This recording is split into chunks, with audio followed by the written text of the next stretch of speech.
Hey everybody, in this video I'm going to show you some quick and easy ways to get you going with some punk rock lead guitar playing. These are easy things you can start if you've never played lead guitar before and don't know any scales. You can get up and going by the end of this video. But before we begin, please like and subscribe. It really helps my channel out a lot. And check out scottobryanguitar.com. I have the tab for hundreds of punk rock and grunge songs up there, plus other resources. And here we go. Alright, so one of my favorite things about the early punk bands is that a lot of those bands started without a lot of musical experience or any musical experience at all. So they weren't kind of pigeonholed into playing scales or musical theory techniques. So I think it tended to make them a little bit more creative and kind of figure things out on their own, that whole DIY ethic. So this first method is very common in a lot of music, a lot of punk music, and it's very easy to do. And so we're going to start off with this, I call it a Chuck Berry bend, just an easy way to describe it because Chuck Berry used to play a lot of these. Johnny Thunders also he was a big Chuck Berry fan. He kind of did this in a lot of his music. So what we're going to do is we are going to, let's say we're playing over the top of a G chord. And what we're going to do is we're going to bridge our index finger across the 3rd fret of the B and E. Now the high E is also a G. So we're playing the G chord, and then we're playing in the G position. So we're going to bridge our index finger across the 3rd fret of the B and E strings, and we're going to play both of those notes, and then we're going to kind of alternate with this bend with our ring finger. So we're going to put our ring finger at the 5th fret of the G string, and we're going to bend up, and then we're going to play those top 2 strings. So. And so the cool thing about this technique is you don't need to know any scales to know where to play this. So for example, if we play One Track Mind by Johnny Thunders and the Heartbreakers, the chord progression is this.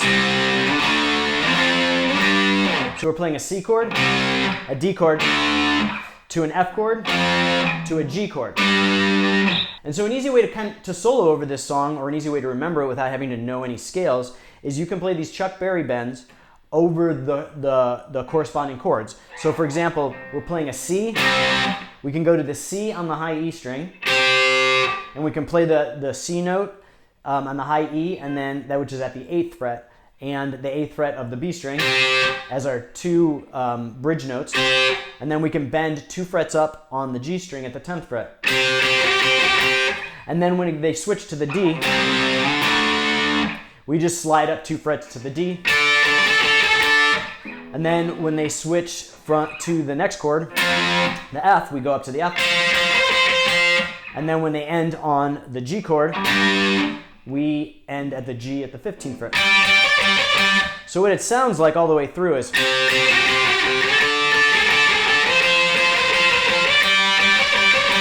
And it's easy to remember because you're playing the same notes as the root notes of the chord. So we're playing a C here, playing a C here. And for example, if this song, let's say we just transpose the song and we just change it to the key of F just to keep it simple. So we go. So it's the same chord progression, just played in F. So we're just moving it down with your root note on the low E string this time. Now we can just play the root note of the F chord is the 1st fret of the low E. Now we play at the high E, the 1st fret. Then we move to the 3rd fret, 3rd fret. We move to the 6th fret, 6th fret. We move to the 8th fret, 8th fret. So, for example, if you have like a song with like an ascending chord progression or descending chord progression, it doesn't matter, that it has root notes all on the low E. You can play those Chuck Berry bends over the top at the corresponding notes.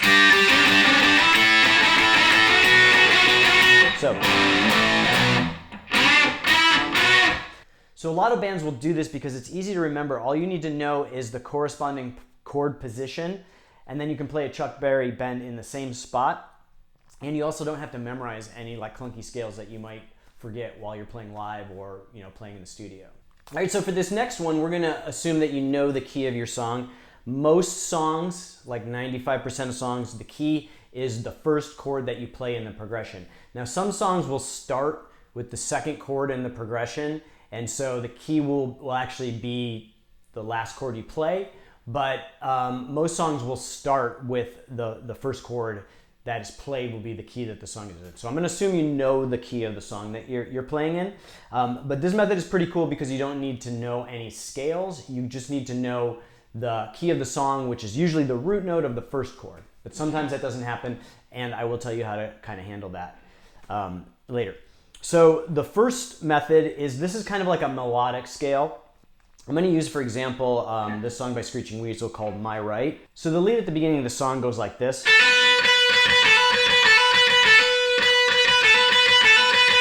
And then it's going to kind of do this ascending pattern.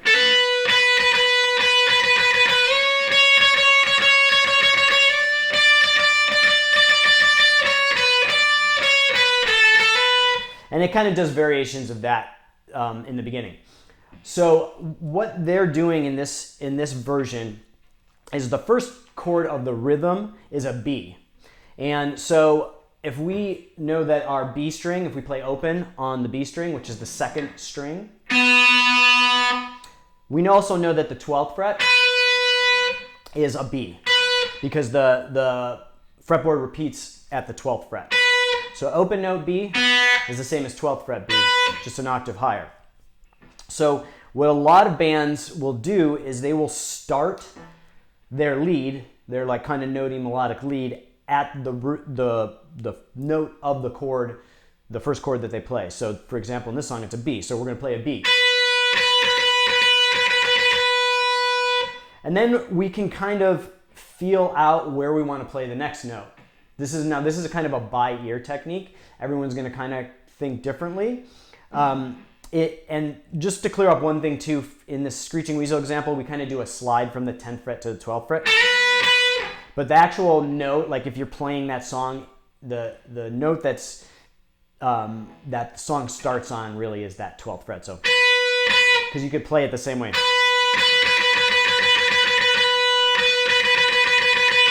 So there's kind of sliding in to make it sound a little cooler.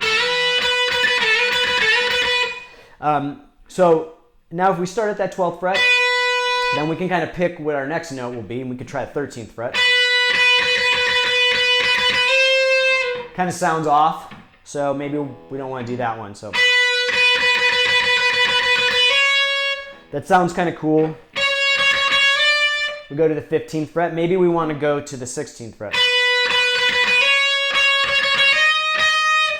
I don't think that sounds as cool. I mean, maybe it's because I'm used to hearing it that certain way, but you can kind of see how I'm showing you this example is you can kind of feel out a scale by your ear by what sounds cool. It doesn't have to be like a known scale. I mean, most stuff falls into a known scale that's going to sound cool, but you can just kind of start at that root note and you know you're going to be in key. And then you can just kind of listen by ear to what sounds cool with you and what rhythm sounds cool with you and what pattern sounds cool with you, and just kind of freestyle from there. All right, so for the next trick, I'm going to assume you know like probably the most basic rock scale that most guitarists know. If you don't, go learn it. There's no downside to knowing this scale, and it'll come up in a lot of music. It's the minor pentatonic scale. I've talked about it a lot on this channel. So the one thing that's cool about the minor pentatonic is it's easy to learn. It's one of the most basic scales, which means that it has less notes than a lot of scales. And the pattern on the fretboard at the root note of in certain positions is very easy to memorize. So I recommend you at least learn like the first position of it.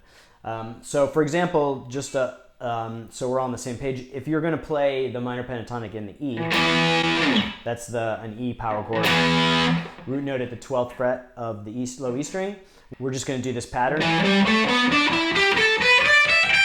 and that's the minor pentatonic. So this is kind of a hybrid of what we learned on the first method, which the first method we're going to kind of mirror the chords.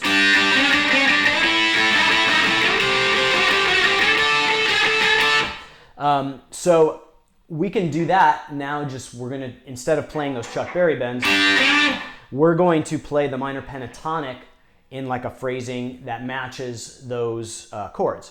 So for example, with the one-track mind, we're going to go C, D, F, G. So what we can do is we can play the minor pentatonic. We know that the C is at the eighth. The root note is here. So the minor pentatonic is. So something we could do is play the minor pentatonic in each position that corresponds with each chord.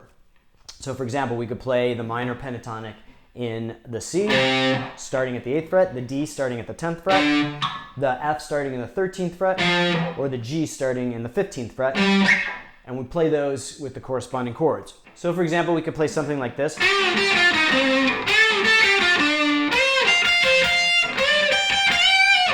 So what we're doing here is, instead of playing the Chuck Berry bends at each corresponding position,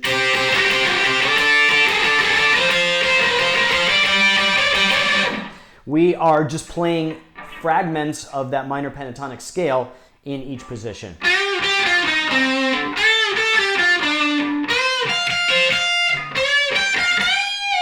Or something along those lines. Again, it's kind of ad-libbing, but we're putting that minor pentatonic over each chord. So you don't need to know what key the song is in. You can put that minor pentatonic over each chord that's being played by the rhythm guitar, and it'll work. And so the next option just assumes you know the key of the song. Like I said, usually it's the first chord, especially with punk songs, but it may not be. In that case, you can try one of the other techniques if you can't figure out the key. So this is a very traditional approach. You are just going to play the minor pentatonic in the key that the song is in. So for example, like this is kind of similar to the Damn, Neat, Neat, Neat.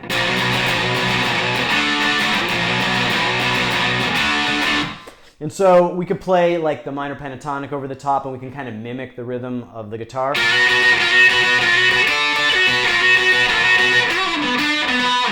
And so we're just, again, playing within that minor pentatonic in the key that the song is in, which is B.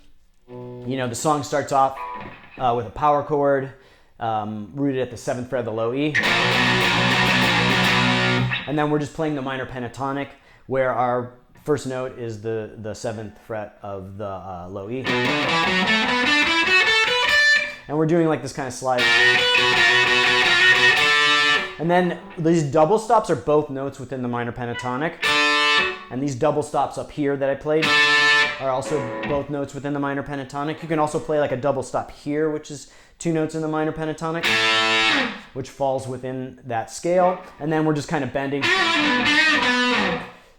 more notes within the minor pentatonic. So this is a very traditional approach, and you can expand on that. Like if you know the full scale, you can play in you can play a similar rhythm in a different position. It doesn't have to be there, but this is the kind of the simplest way to play it, is figure out the root note of the first chord that you're playing, and then play the minor pentatonic, you know, in that first position where your root note starts in the same spot. And it's kind of foolproof.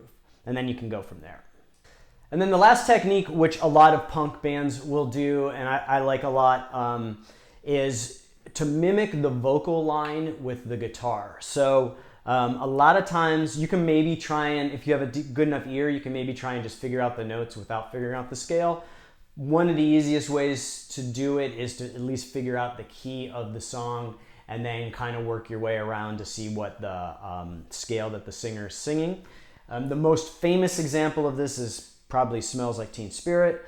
Kurt Cobain plays mimics the vocal line in his solo, and it goes like this.